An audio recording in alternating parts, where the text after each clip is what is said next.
얼마 전에 댓글에 관제사 얘기를 좀 다뤄달라는 분 계셨는데 마침 저희가 좀 들은 내용들이 있어서 오늘은 관제사분들의 처우에 관한 얘기를 좀 해볼까 합니다. 제가 최근에 기사도 좀 쓴 게 있었는데 관제사분들이 해외로 나가기 시작했다라는 소식입니다. 그동안 조종사분들은 해외 항공사로 취업하는 경우가 좀 있었잖아요. 주로 많이 가는 곳이 중국, 중동, 홍콩 이쪽 계열 항공사인 걸로 아는데 관제사분들도 마찬가지라고 합니다. 오늘은 이렇게 관제사분들이 해외로 나가게 된 배경과 이유를 좀 다뤄볼까 합니다. 오늘의 익스플레인은 항공관제사들의 해외 이직입니다. 먼저 좀 제가 취재한 사례를 말씀을 드릴게요. 관제 경력이 20년을 훌쩍 넘은 베테랑 관제사 한 분이 계십니다. 남자분이고 항공기술훈련원이 생긴 지 딱 두 번째 기수로 교육을 받고 관제사가 되셨대요. 이분은 지난해 말에 아랍에미리트의 아부다비 쪽에 원서를 내놓은 게 있었는데 면접 한번 보시자라고 연락이 와서 아부다비로 날아가서 면접을 보고 최종 합격을 해서 지금은 아부다비 관제사로 근무하고 있다고 합니다. 사실은 해외 취업 쪽에 좀 관심이 있어서 10년쯤 전부터 정보도 수집하고 지원도 한번 시험 삼아 해보고 그랬다고 해요. 하지만 좀 그때는 허들이 굉장히 높았대요. 문은 열렸지만 실제로는 열린 게 아닌 상황. 그래서 그냥 그 시간이 가고 있다가 최근에 갑자기 중동 쪽에 경력직 관제사를 엄청나게 많이 뽑는다는 얘기가 돌았고 다시 이력서를 내봤는데 이게 적중을 했다는 겁니다. 그리고 또 다른 관제사 한 분, 이분은 여성분이고 2018년쯤부터 일을 시작하는 7년, 8년 정도 경력이 되시는 관제사시죠. 올해 홍콩에 지원해서 합격을 하시고 현재는 그 OJT, 현장 실무 훈련 이런 거 받고 계시다고 합니다. 곧 이제 현업에 투입이 되실 예정이시래요. 자, 제가 직접 말씀을 들은 분들은 이 두 분인데 지금 이 두 분 외에도 아랍에미리트에 한 분 더 계시고 홍콩에 또 한 분 더 계셔서 올해만 총 4분이 해외로 나가신 걸로 확인이 좀 됐습니다. 여러분 우리나라 총 관제사 수가 몇 분이나 계시는지 아세요? 알아보니까 400명이 조금 안 된다고 합니다. 그러니까 올해 상반기에만 전체 관제사의 1%가 해외로 가신 거예요. 제가 듣기로는 이렇게 관제사분들이 해외로 간 사례가 이전까지는 없었다고 합니다. 그러면 관제사분들은 왜 나가실까요? 여러분들 딱 떠오르는 가장 큰 이유는 아무래도 처우겠죠. 네, 돈이요. 아부다비로 가신 그 20년 넘은 경력의 관제사분이 한국에서 받는 급여 수준을 제가 직접 들었는데 네, 솔직히 좀 말씀드리기는 어렵지만 그래서 좀 여쭤봤어요. 가서는 어떠시냐?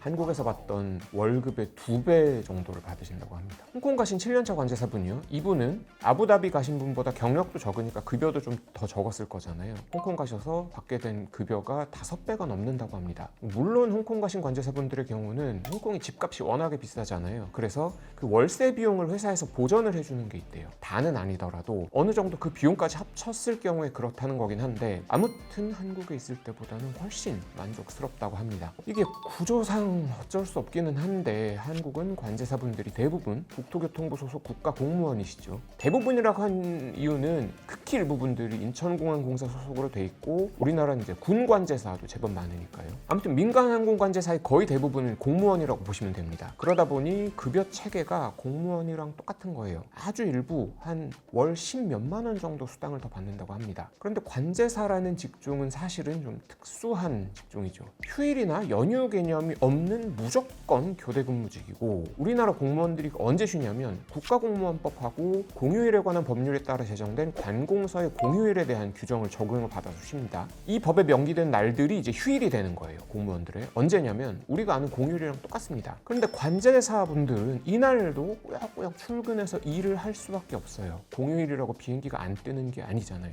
그래서 사실상 연휴 같은 걸 모르고 살고 계십니다.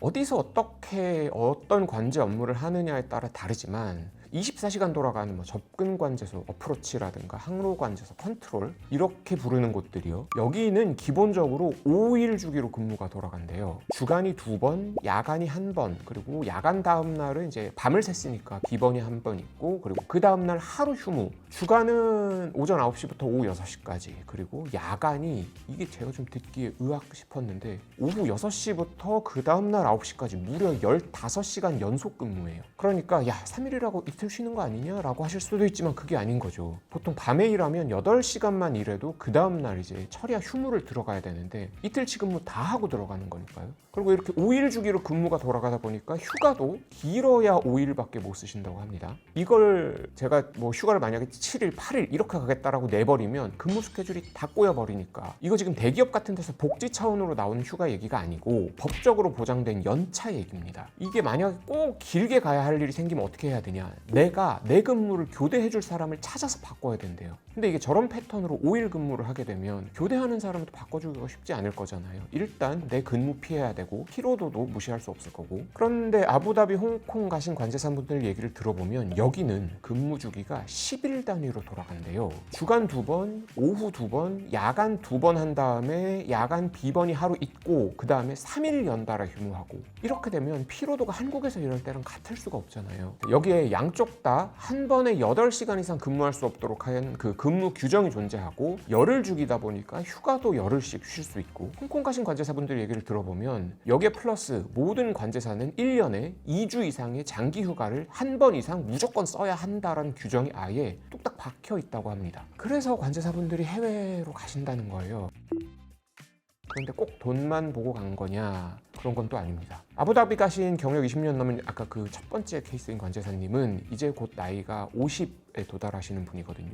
이분은 이제 걱정이 들기 시작한 거예요. 10년 뒤에는 내가 은퇴를 할 수밖에 없다. 나는 10년 뒤에도 일도 좀 계속 하고 싶고 이만큼 관제사 이 일에 좀 애정이 있으신 분이에요. 그런데 아부다비에 왔더니 여기는 정년이 없어요. 조종사, 관제사 이런 분들이 받아야 하는 항공업 종사자들의 신체가 업무 수행에 문제가 없는지를 보는 이 항공 신체 검사에서 관제사들이 요구되는 등급에만 맞는다면 내가 70이 되더라도 일을 할 수 있더라라는 거예요. 아부다비에서는. 지금 이분은 그 자제분들이 미주 쪽에서 유학하고 계시는 중이라고 하는데 그러면 얼마나 일을 오래 하고 싶으시겠어요. 뒷바라지도 좀 해야 되니까. 그래서 아부다비로 가시고는 그 점이 너무 좋았대요. 노후 걱정 없이 심지어 내가 좋아하는 관제사 일을 계속 할 수 있다는 거. 홍콩 가신 분이요. 이분은 업무에 대한 욕심이 좀 많은 분이셨어요. 서울 계실 때 그래서 관제소 말고 국토교통부의 세종정부청사, 그러니까 항공행정실무도 좀 경험을 해보고 싶으셔서 자리가 날 때 한 2번 정도 지원을 했었대요. 근데 전부 다 리젝 안 된 거죠. 왜 안 됐냐면 이분이 세종청사로 가서 근무를 하게 됐을 때 이분 자리를 대신 메워줄 관제사를 찾을 수가 없었던 거예요. 여러분, 공무원 전근은 기회 자체도 잘 안 나오지만 만약에 전근을 하려면 지금 내가 하고 있는 업무를 맡아서 할 사람이 반드시 있어야 가능합니다. 쉬운 게 아니더라고요. 들어보니까 이분은 사고조사 업무 이런 거에도 관심이 좀 있고 했는데 한국에서는 그렇게 할 수 있는 기회 자체를 찾을 수가 없었대요. 근데 홍콩으로 갔더니 이게 제도적으로 아예 돼 있어서 관제사가 어떤 업무 영역의 확장을 원할 때는 제도적으로 교육을 해주고 지원을 해주도록 되어 있고, 그리고 관제 업무 자체에 대한 교육 훈련도 너무너무 잘 돼 있어서 수시로 교육 훈련을 받아야 된대요. 그럼 본인 커리어 개발하고 확장의 기회를 보고 홍콩행을 택하셨다고 합니다. 자, 이분들이 여러 가지 이유로 해외로 눈을 돌리게 된 이유를 종합을 하면 한국 관제사분들의 근무 여건이 너무 쉽지 않다는 데 있었겠죠. 일단 국가공무원 소속이다 보니까 처우 개선이나 이런 것들도 쉽지가 않고 사람을 더 많이 두기도 실질적으로 어렵습니다. 그런데 앞으로 문제는 중동 지역을 중심으로 관제사 이직 수요가 더 많아질 수 있다는 데 있어요. 이 나라들에서 코로나19 팬데믹 때 관제사 수를 크게 줄였는데 이후에 항공 수요가 급격하게 회복이 되다 보니까 자체적으로 관제사를 교육해서 채용할 시간이 없는 거예요. 그래서 우리나라뿐만 아니라 해외 전체에 대해서 채용을 열었는데 그중에 이직 가능성이 가장 높은 나라가 우리나라라는 겁니다. 왜냐? 일단 급여의 수준이 맞아요. 유럽이나 미국 같은 데는 관제사 대우가 좋다 보니까 굳이 중동으로 갈 이유가 없다는 거예요. 그러면 시장은 아시아로 좁혀지는데 한국 사람들은 또 영어가 다른 아시아 국가에 비해서는 잘 돼요. 또 하나, 중동 국가들의 항공기 처리 수요가 가장 많을 때를 기준으로 하루에 한 1200대 정도가 된대요. 지금 그게 이제 팬데믹 이후에 수요가 꾸준히 올라오고 있어서 하루 한 1000대 정도 되는 수준인데 우리나라 인천공항 항공기 처리 대수가 딱 여기에 맞아 떨어진다고 합니다. 하루에 1200대 수준 정도가 된대요. 그냥 준비된 인재들인 거예요. 한국의 관제사 풀이라는 데가. 거기다가 한국은 북한 있죠, 군 공역 있죠, 뭐 여기저기 막 훈련 공역 있죠. 매우 좁은 공간에서 항공기를 효율적으로 관제할 수 있는 능력이 이미 체득이 돼 있어서 이 국가들에서 관제 실력도 인정받고 있고, 거기다가 플러스 요새 그 유명한 K-드라마, K-팝, K-문화 이것 때문에 한국에 대한 이미지가 정말 좋다고 합니다. 반면에 우리나라는 만성적인 인력 부족에 시달리고 있는데, 관제사분 중에는 그래 급여는 공무원이니까 그렇다 치고 사람만이라도 좀 충원해달라고 호소를 굉장히 많이 하세요. 국제민간항공기구 ICAO에서 권고한 항공교통 수요별 관제사 수가 이게 권고안이 있는데, 그걸 보면 우리나라 관제사 수는 550명에서 600명 정도 돼야 된대요. 근데 우리나라 아까 몇 명이라고 그랬죠? 400명? 400명이 안 되는 근 400명입니다. 결국은 실무 투입도 바쁘다 보니까 아까 말씀드린 것처럼 교육, 훈련, 업무 확장 이런 건 꿈도 못 꾸는 상황인 거예요. 여기다가 뭐 쉬는 분, 뭐 휴가, 연차 이런 것까지 다 합치면 이 400명도 사실은 안 되는 거죠. 실무에 투입되어 있는 관제사분들. 항공안전이라는 건 잠깐만 방심해도 아주 큰 사고로 이어지잖아요. 그래서 그만큼 해외에서는 좋은 대우, 좋은 인적관리, 좋은 교육훈련 이런 걸 통해서 안전을 담보하는 시스템으로 가고 있는 추세라고 합니다. 말씀드린 국가들, 뭐 홍콩, 중동 이쪽에서는 외국인 관제사 신분이 민간인 신분이라고 합니다. 공무원이 아니고.